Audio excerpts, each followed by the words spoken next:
শাহ আমান্তে সেতুতে গাড়ির টোল নিতে দেরি হওয়ায় এক টোলকর্মীকে লাঞ্ছিত করার অভিযোগ উঠেছে এক বিএনপি নেতার বিরুদ্ধে। গত শুক্রবার দুপুরে এ ঘটনা ঘটে।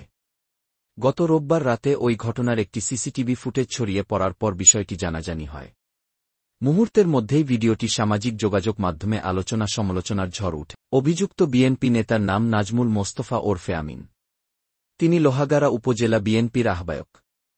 এছাড়া তিনি জেলা বিএনপির সাবেক দপ্তর সম্পাদক বলেও জানা গেছে। প্রত্যক্ষদর্শী সূত্রে জানা যায়, গত শুক্রবার দুপুরে চট্টগ্রাম সিটি কর্পোরেশনের মেয়র শাহাদাত হোসেন সহ বিএনপির নেতা কর্মীরা গাড়িবহর নিয়ে সাতকানিয়া উপজেলায় যাচ্ছিলেন। গাড়িগুলো ধীরে ধীরে টোল প্লাজা অতিক্রম করছিল। এ সময় টোল নিতে দেরি হওয়ার অভিযোগে বিএনপি নেতা নাজমুল মোস্তফা গাড়ি থেকে নেমে টোল প্লাজার বুথে প্রবেশ করেন এবং এক টোলকর্মীর উপর ক্ষুব্ধ হন। ওই সময় তিনি ওই টোলকর্মীকে শাসানোর পাশাপাশি তার শার্টের কলার ধরে লাঞ্ছিত করেন। টোল প্লাজার বুথে থাকা কম্পিউটারের মনিটরে আঘাতও করেন তিনি। ঘটনার আকস্মিকতায় টোল বক্সে কর্তব্যরত অন্যান্য কর্মীরাও আতঙ্কিত হয়ে পড়েন।